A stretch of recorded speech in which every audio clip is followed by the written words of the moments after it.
Pues mira, yo creo que tengo tres preguntas que pueden centrar muy bien la-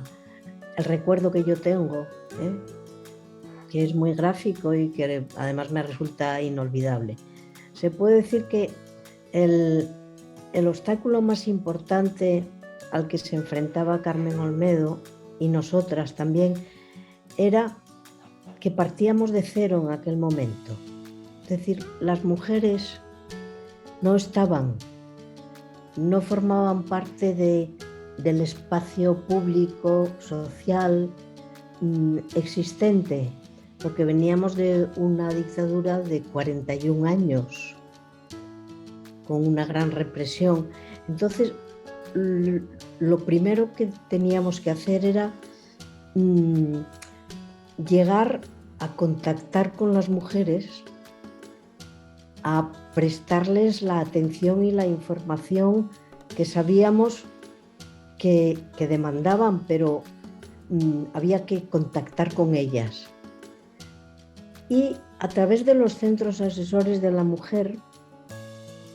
que pusimos en marcha, eso nos permitió ese primer paso de poder ofrecer a las mujeres una atención, informarlas, atenderles en lo que eran entonces sus problemas fundamentales, que eran muchos de planificación familiar, de falta de libertades, de problemas laborales y jurídicos. Y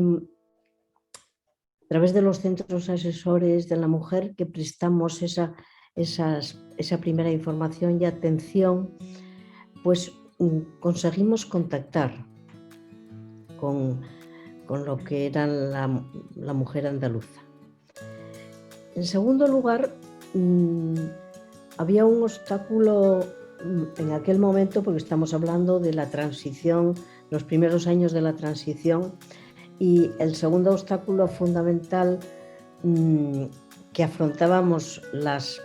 políticas, las mujeres que estábamos en política en aquel momento, es que no teníamos nada de poder. Nada de poder, y hasta 1982, en que salió elegido el primer gobierno de la nación socialista, hasta entonces quienes habían gobernado tampoco habían tenido voluntad de política de trabajar por la igualdad. Es decir, que no teníamos ni poder ni hasta ese momento apoyo político para hacer las cosas, ¿no? No había ese poder fundamental, pero en cambio lo que sí había muchísimo era prejuicios políticos para que las mujeres pudieran informarse de qué significaba ejercer sus derechos, qué derechos le podía ofrecer la democracia. Esto, lo que imperaba había sido una represión muy grande, estaba muy fuerte ese prejuicio, ese miedo, el terrorismo, las inseguridades. Tenemos que tener en cuenta que la transición se hizo además sin partitura y se hizo sin proyecto. Íbamos como a la aventura a ver qué podíamos obtener, a ver qué podíamos conseguir para implantar la democracia, pero no se daba ninguna seguridad al ciudadano. Y en cambio las mujeres, pues que habían sido excluidas de todos los espacios públicos durante toda la dictadura, también había, además de la carga represiva, tenían la carga de muchísimos temores, porque hacer política entonces era muy peligroso. Y el peso de la presión de la Iglesia Católica sobre las mujeres era fundamental. Todo esto eran poderes fácticos que tratando de ahuyentar a las mujeres. Entonces ese era el panorama fundamental en aquel momento.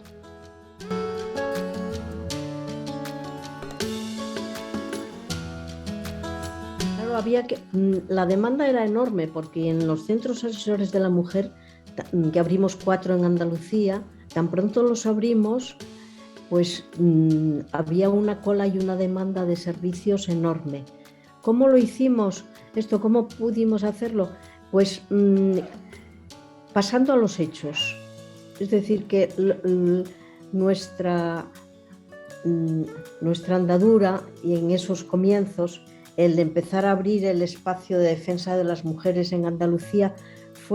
no fue una cuestión teórica, ni de debates, ni de a ver cómo lo hacemos, sino fue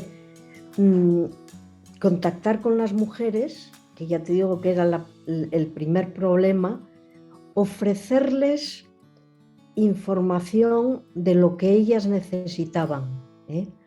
Necesitaban pues poder sentir qué les ofrecía la democracia, qué derechos pasaban a tener, qué problemas que entonces eran muy acuciantes de planificación familiar y de información sobre el aborto podía ofrecer la nueva democracia, y sin hacer problemas, sin problematizar, sin hacer problema de lo que nos faltaba, lo difícil, sino pasar a prestar servicio a las mujeres en esas necesidades que tenían acuciantes. Esto Carmen Olmedo lo hizo magnífico porque su personalidad muy activa, emprendedora, no se le ponía nada por delante, primaba no los problemas sino la voluntad que había que hacer de servicio, y con esta estrategia, que era simplemente contactar con las mujeres, abrirnos a ellas y sin hacer problemas, darles, ofrecer prestaciones y servicios. Claro, esto se dice muy pronto, pero porque es lo que hace cualquier político. Lo que pasa es que en aquel momento, como ya te digo, que no había nada, porque el problema del que partíamos era que se partía de cero, pues tampoco había ni presupuestos de gobierno, ni nada que echar mano, pues se hizo a plena voluntad, a plena voluntad de altruista, generosamente, porque las personas que trabajaban apenas percibían los mínimos de salario, porque era todo muy perentorio, provisional. En estos centros, por ejemplo, pues la partida que había era de la Consejería de Preautonómica, y que tampoco llegaba a tener fondos, sino únicamente, y aquí también hay que reconocer siempre que se pueda la voluntad del presidente entonces de la Junta de Andalucía, que era Plácido Fernández Viagas, y que fue capaz de apoyar mi iniciativa en la medida de lo que podíamos, pero claro, como tengo que expresar que era todo muy precario entonces, porque la Junta de Andalucía estaba esperando las transferencias recién constituida, y apenas no teníamos nada de nada más que el querer abrir el camino para que existiera una autonomía andaluza.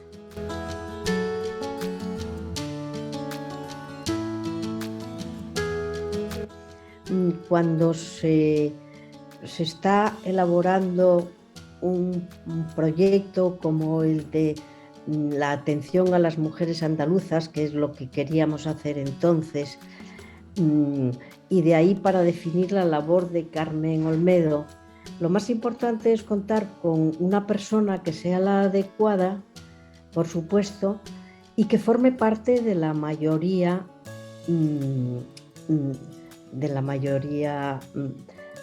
democrática del gobierno.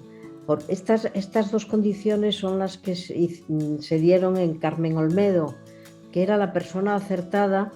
por ese carácter emprendedor, incansable y generoso y altruista, de poner en los objetivos de igualdad por delante de todo, Y después que ella formaba parte como de la opción del PSOE de Andalucía, de los socialistas, porque claro, a veces en la trayectoria histórica se encuentra esa persona, la mujer, pero si no forma parte del gobierno de la mayoría no puede hacer nada. Al empezar pasar a formar parte del Instituto de la Mujer, ya cuando tuvo una institución, pues ya eso es lo que proyecta y yo creo que la hace merecedora de un reconocimiento enorme, porque ella fue la clave, el eje sobre el que se construye toda la institución de defensa de las mujeres en Andalucía, que viene dando pues un avance enorme, porque esta época de la que yo empecé a hablar cuando no teníamos nada, pues hay que darse cuenta que además la mujer andaluza estaba sometida como la que más. Los centros asesores y luego el Instituto de la Mujer en Andalucía abrieron brecha, fueron los primeros de toda España, pero a la hora de la verdad fuimos nosotras desde Andalucía las que abrimos paso a los primeros centros de información a los que podía acogerse las mujeres. Y entonces la labor de Carmen Olmedo es capital porque confluyen en ella el ser la persona adecuada y el estar en la opción mayoritaria. Y eso hace que sea claramente el eje sobre el que se sustenta toda la construcción posterior.